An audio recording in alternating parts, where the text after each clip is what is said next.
Hi, everyone. I'm Michelle Jobin, and you are listening to Time to Talk, a podcast for caregivers. This podcast is dedicated to helping family caregivers in Ontario. Through expert tips and resources, you will gain knowledge and validation for the ups and downs that come with caregiving. More importantly, you'll learn that you're not alone. It's so important to take this time for yourself. We're glad you're here. Today, we have teamed up with parenting expert Ann Douglas to discuss the challenges a caregiver can face when they also have the demands of parenting on their plate. Ann is a best-selling parenting author and a regular parenting commentator for CBC Radio. She is the creator of the Mother of All book series and the author, most recently, of Happy Parents, Happy Kids, and Parenting Through the Storm. Ann, thank you so much for joining us today. Oh, thanks for inviting me, Michelle. So I want to start out with some statistics that our caregivers might really understand, and it also might make them feel some solidarity with other caregivers. More than half, about 54% of caregivers are parents, with about 35% with children over the age of 18 or 18 years and older, and 27% with children about 17 and younger. 83% of respondents from a 2020 Spotlight report on caregiving care for someone in their home or in the care recipient's home. So there's a lot going on here with the equation of caregiving and parenting, and it can look in many different ways, but it always adds an extra layer. So when we know that we're about to step into the role of caregiving, how can we best prepare our children for this? Right. I think the big thing is to think about having an honest, age-appropriate conversation. And sort of, you want to hit both of those points. Honest in that you want to help them to prepare for what lies ahead for themselves and the family, but also age appropriate. You don't want to, with a 4-year-old, be going off into, and then if this disaster happens, then we're going to have to deal with this and so on. It's like, let's just think about, what does this mean today? Like, there's going to be an extra chair at the dinner table, or, we're going to be, going to a lot of doctor's appointments over the next little while, whatever it means in concrete terms, because really, even for teens, they're very much rooted in, what does this mean to me? And so if you can sort of think about what will be the impact on their life. I mean, maybe you'll be a little busier and a bit more preoccupied while you deal with like an acute health crisis or something. But also offering that layer of reassurance that, of course, I'll be worried about grandma or aunt so-and-so, but I'm still your mom. Nothing is going to change about that. And, I want you to tell me if you have any questions. Let's talk through those things.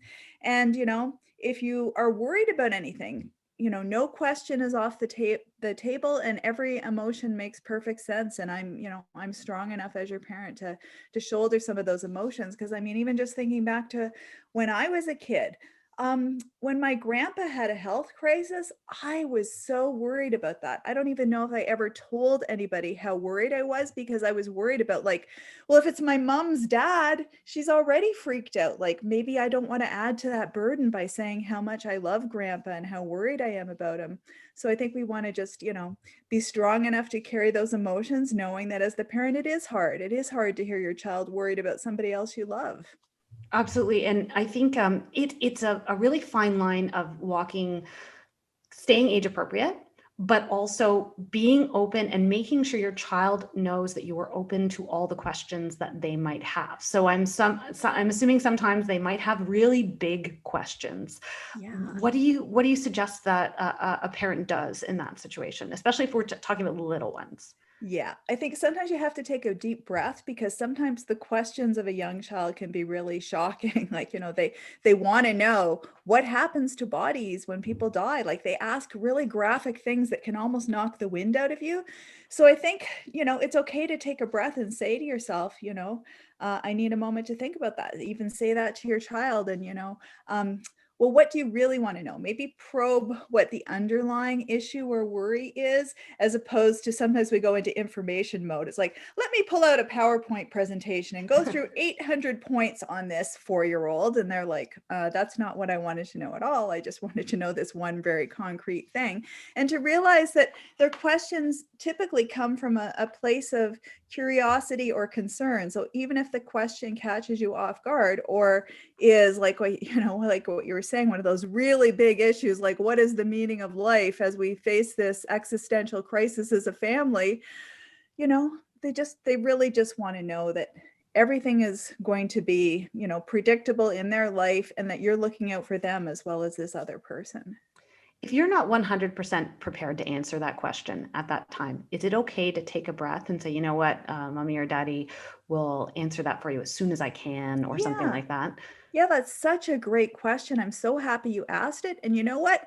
It's such a good question that I don't even have all the answers right now. So I want to do a little bit more research. I want to talk to the doctor. I want to go online. I want to think about that, because you deserve a great answer to such a great question. And then do come back. You can't just then go into like the witness protection program and never come back, Yeah, it's not a placeholder forever. It's just, it buys you a little bit of time. But yes, I know my 5-year-old has sometimes had questions at interesting times, when I'm in the middle of a workout or things like that. I'm like, oh, I'm not really quite ready for this. But I said, you know what, I will answer that for you. Just give them a little bit of time.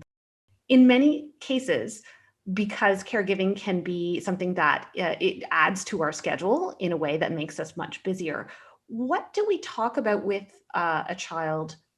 And again, this could be a spectrum of answers based on the age, when a parent is not going to be home as often because they are now a caregiver, because we said one of the scenarios is that we're giving care to someone in our own home.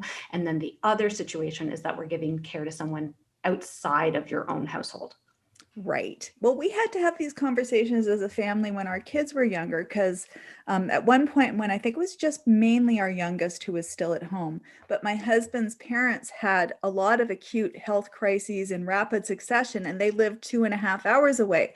So he pretty much every weekend had to go to that other city for like a day, maybe a day and a half, just running errands for them, because they weren't able to go grocery shopping on their own, and they weren't able to go to medical appointments. And so that, a lot, and he's the only kid, or was the only child in that family. So he had to carry the whole caregiving load remotely. So I think all we did was sort of say to the kids that, yeah, dad is busy right now with this, and it's an act of caring, instead of sort of framing it in terms of, oh my heavens, this is such a burden, weekends are wrecked, like in a really negative way. It was more like, this is what we do when we show up for family. This is an act of loving and caring.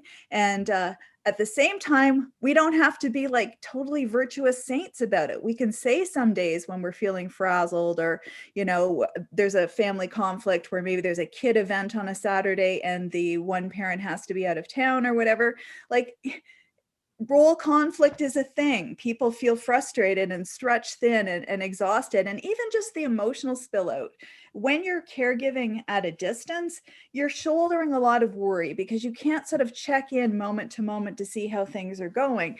And so just knowing that that parent might be a little bit preoccupied, but that doesn't mean that kids have to suddenly be perfectly well behaved all the time, because they can't add to that quote unquote, emotional burden. But it does mean that maybe they need to have an understanding that there will be times when, something breaks and somebody overreacts, because it's not just about, the dish that got smashed on the floor. It's actually about a worry that's happening behind the scenes. Kids will continue to be kids through any of these situations. So all of that will happen. And so this one might be a particularly challenging one.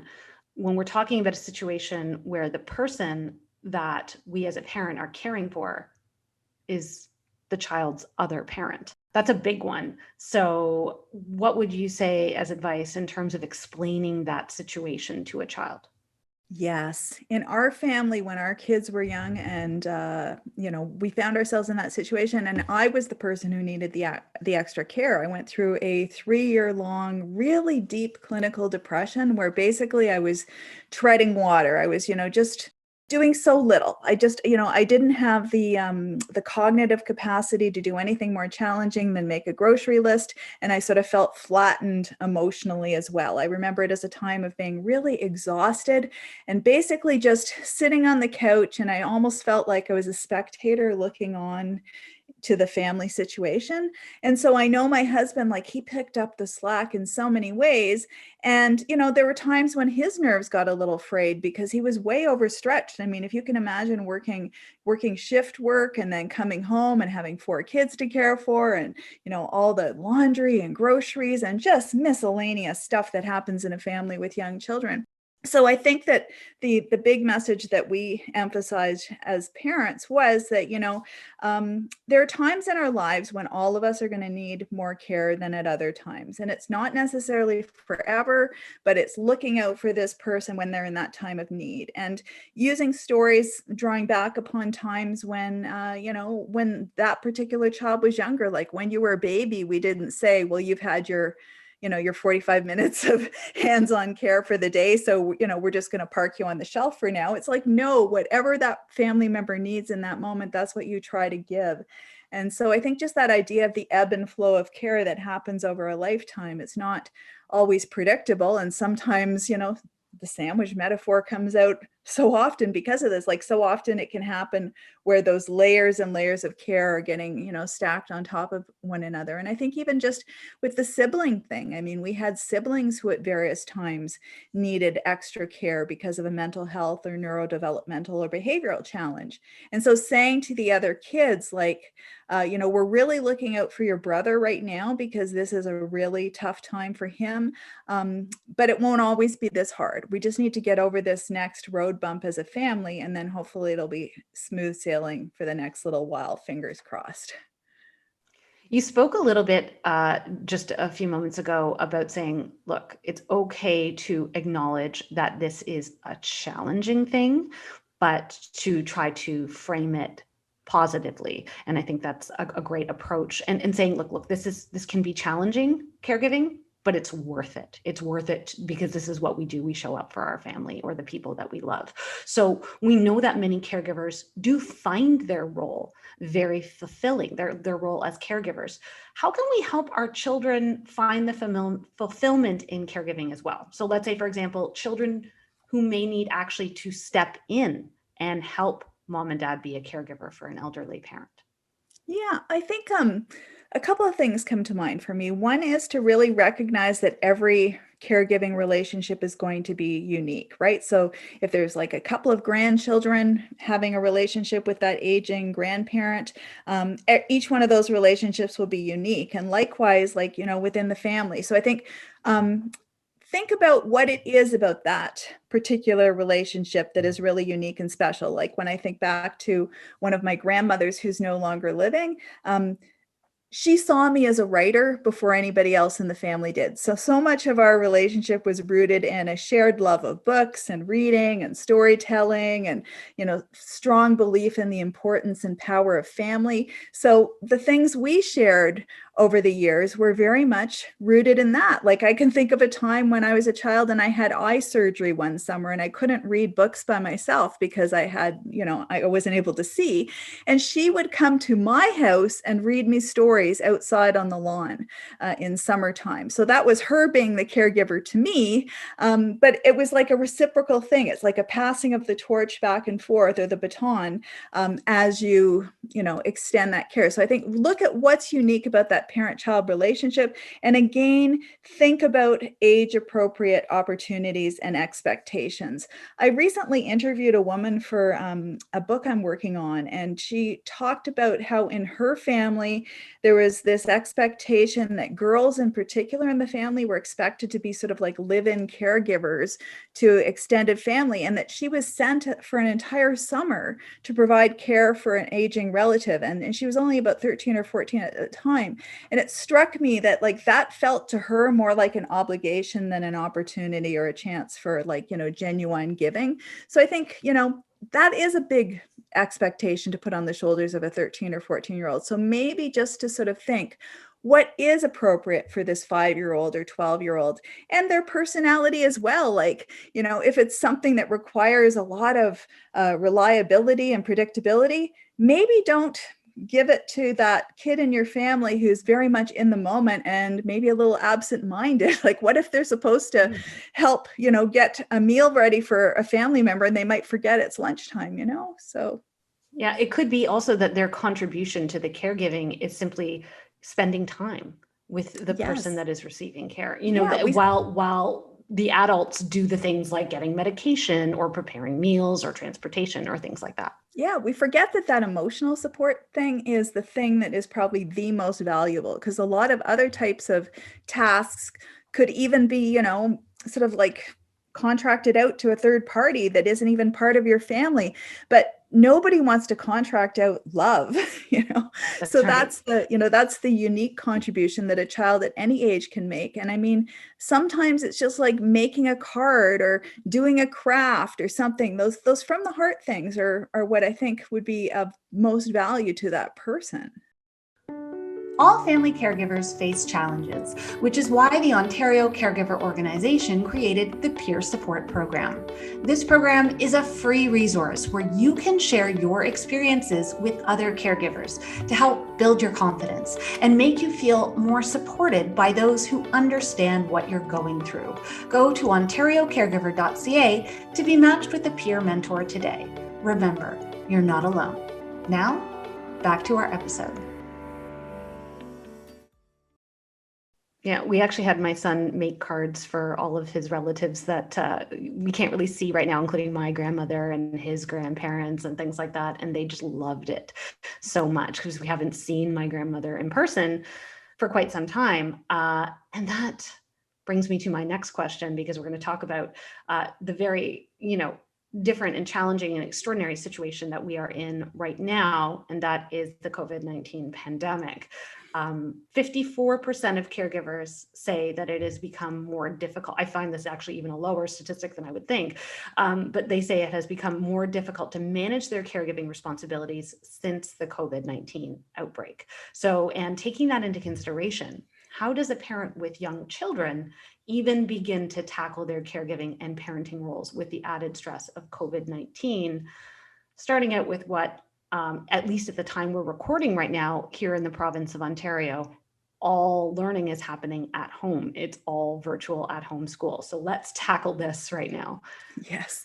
I think it's so important to acknowledge everything that you're feeling as that parent/caregiver person. I mean, if you are feeling overwhelmed, it is for good reason. I mean, you have been carrying a really massive load and you've been doing so for a very long time. So I think that if we try to deny those feelings, it actually ramps up our feelings of overwhelm and anxiety, because what happens is we don't magically make the worry and the workload disappear. We just divide our attention so that we're trying to focus on, remote learning or our job or taking care of our family member or whatever it is.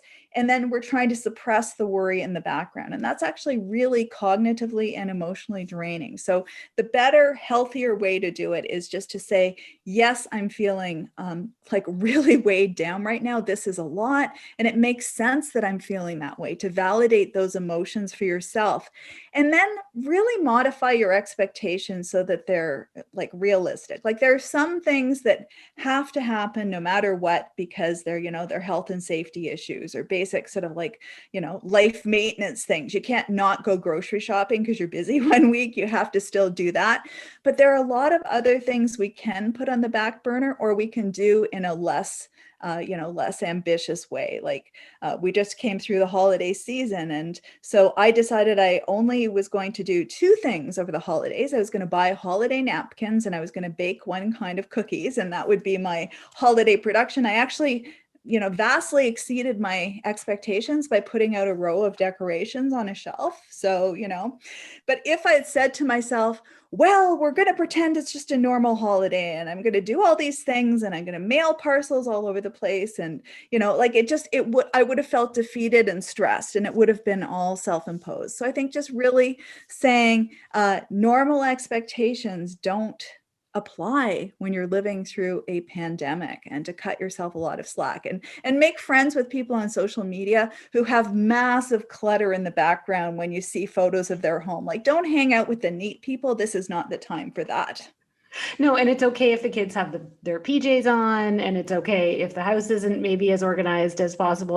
That I think as long as we're all getting through with the minimum that we need to do, I think maybe it's okay. I'm on board with you for that.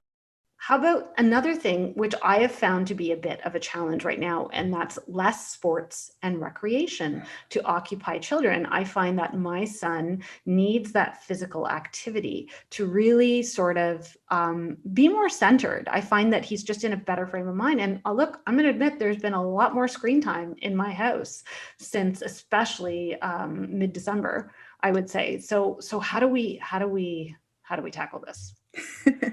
Well, January is a tough month at the best of times, and this is not the best of times, right? Like, I think we all tend to get a little bit of cabin fever, and we spend more time indoors than maybe is ideal. So I think for me, a lot of it is like figuring out a way to get outdoors, because that's great for your mental health, and in a way where you can actually enjoy it. So maybe doing something fun and playful, spending time in nature. If you're lucky enough to have, trees in your neighborhood, it doesn't have to be like a forest, just like hang out with your favorite neighborhood tree, and burn off some of that energy. Like, you can do that indoors and you can do that outdoors, depending on the number of children and the physical layout of your home.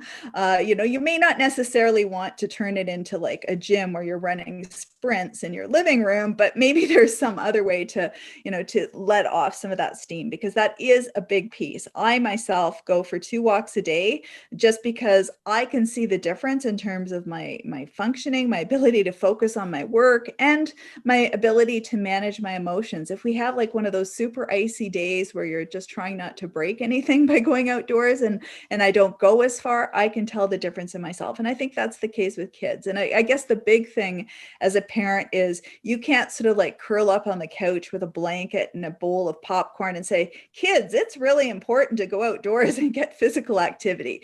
They want you there. That's what will make it fun. And even the teenager who rolls their eyes and looks at you like, I really don't need you going outdoors with me, sometimes they actually do want you to go outdoors. And maybe this is the year to try something fun and new as a family. If anybody is like totally uncoordinated and they want to know, is it possible to do snowshoeing? I can tell you, as a totally uncoordinated person, it is possible to do snowshoeing, even if you just don't see yourself as an athlete. It's fantastic exercise as well. And It it's a is. great way to experience nature. And even on those days, the one thing I've implemented on the days that are really more challenging to get outside because of the weather, although we do try to get outside as much as possible, we have a video game that's sort of like a dance party video game. And we have, dance parties because it's gamified, my son's really into that. So that's at least been some activity that we can do on those really difficult days when it comes to weather. Yeah, I've been so inspired by all the families who've been doing their own TikTok video dance things as a family. Now, my family would never do that for 10,000 different reasons, but it is very fun. And for people who are creative and uninhibited and just think that would be cool, it is cool. And you do inspire other people across the miles. And it's getting up and moving around, I think, which is the most important thing, because it is, like you said, in normal times, it's really tempting to just kind of curl up on the couch in January. So we are working on that. The Ontario Caregiver Organization has created a series of free webinars to help caregivers in their role. From financial planning for caregivers to mental health, these webinars provide support and resources to caregivers across the province on a wide range of topics. Our goal is to help ease the everyday stresses and challenges of being a caregiver. You're not alone. We're here for you. Register for an upcoming webinar today at ontariocaregiver.ca. What should caregivers who are parents be watching and observing in their children with regards to their children's mental health? Because this is such a big component, I think, again, at all times, but when you add this layer of caregiving on, perhaps we have a relative that is sick, or a family member that is sick, or some other loved one. How do you feel that might affect children's mental health, and what should we watch for? Right. Well, I know a lot of organizations have been doing research throughout the pandemic, and we are seeing rising rates of anxiety in children.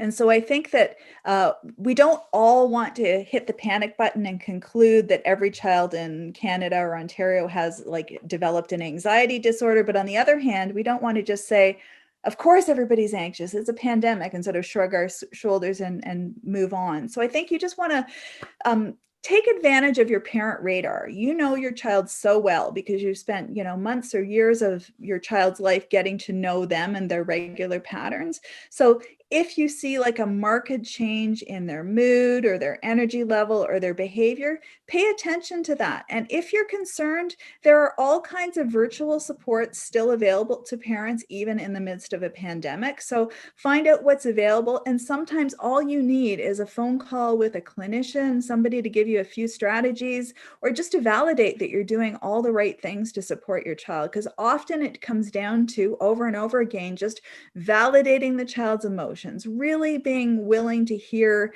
the hard feelings. Somebody posted a list on social media the other day of all the things that their child was hoping for in 2021. And it was heartbreaking. Things like, I want to have a birthday party. I want to have a sleepover. I want to spend time with my friends, just normal childhood stuff. So I think that we can allow our kids to share those feelings, and we can also help them to look forward to happier times ahead because, we have data on past pandemics, and pandemics do come to an end. We do come through and out the other side. Right now, we're at sort of the scary part of the graph.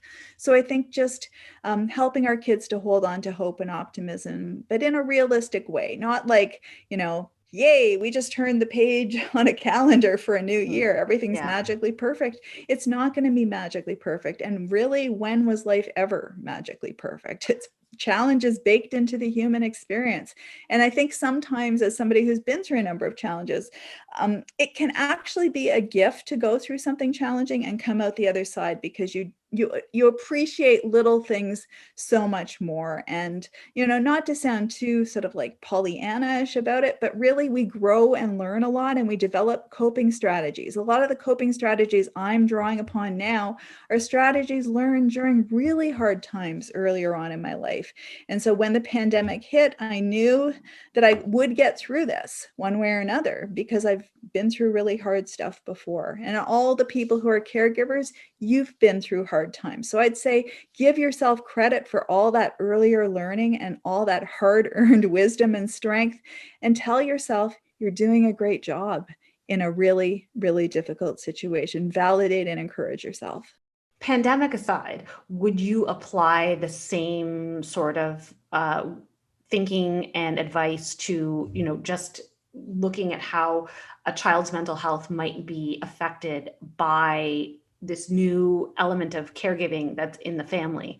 Do you think that there's anything in particular you would say or to watch out for? Or I think just to really know if what you're seeing is not quote unquote normal for your child.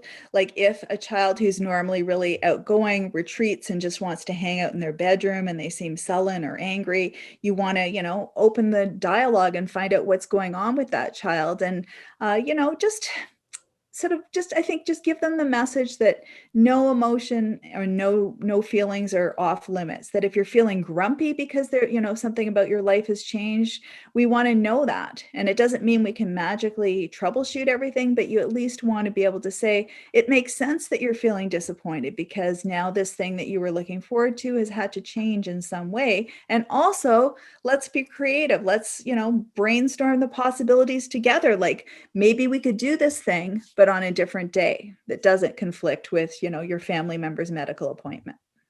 do you think that you would advise people to check in regularly with your children on this status of caregiving or how they're feeling about this element of their lives that, perhaps you're the caregiver, but it does affect the child and it affects the family as a whole? Would you suggest that we kind of check in with kids really regularly on this? I think it's a great idea. And I think to do so in an open-ended way. I mean, it's just like when you're talking about like first day of school worries. If you say, did everything go okay at school today? Did anything awful happen? you're framing the conversation in a particular way. So I think just like, how's it going? I noticed that you spent a lot of time doing a craft with grandma or whoever, and it looked like you were both really having fun. In fact, I heard a lot of giggles when I was in the kitchen. So what was that like? And sort of, saying, getting them to say, yeah, it was really fun. She told me some stories about what life was like when she was growing up.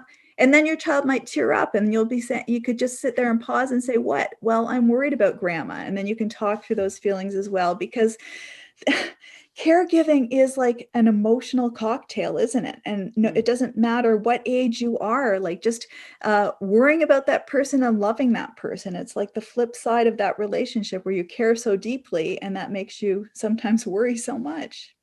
I think we perhaps touched on this a little bit, but is there ever a time we should begin to include our children in caregiving responsibilities? We talked about things that are age appropriate in different ways, but do you think we should sort of keep that completely separate with our relationship from our children, or is this a case by case and age appropriate sort of thing? Yeah, I think it's probably very much an individual situation, because you might have a child who's naturally nurturing and caring and they love doing things. Like I had one sister who used to love to rub people's feet when they were in the hospital. Wouldn't have been my go-to thing, but she takes a lot of pleasure in sort of providing that physical comfort to people. So it felt natural for her to do that for one of our grandmas when she was in the hospital.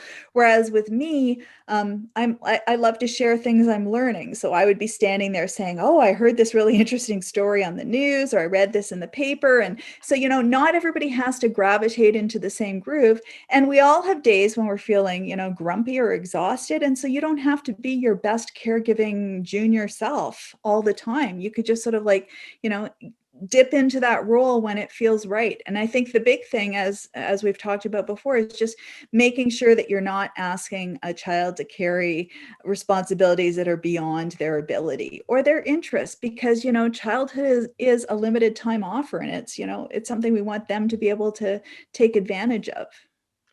You've had so much great advice today for our caregivers, and I appreciate that so much. And I'm sure a lot of people would like to be able to perhaps read or hear more of the work that you do. Where can we find you? Probably the best place to go would be annedouglas.ca, and that's sort of like a launching pad to all the social things and, sort of, I guess, like a little list of my books and, that kind of thing. So I guess if you wanted to meet me online somewhere, that would be the place to go. Wonderful. And thank you so much for being here to chat with us today. Thank you, Michelle. It was a really warm and wonderful conversation. Thank you. A pleasure for me as well. Thank you. Thank you for listening. We hope you enjoyed this episode. You can access more details about support services on our website, ontariocaregiver.ca. Until next time, I'm Michelle Jobin, and you have been listening to Time to Talk, a podcast for caregivers. We hope you have a wonderful day.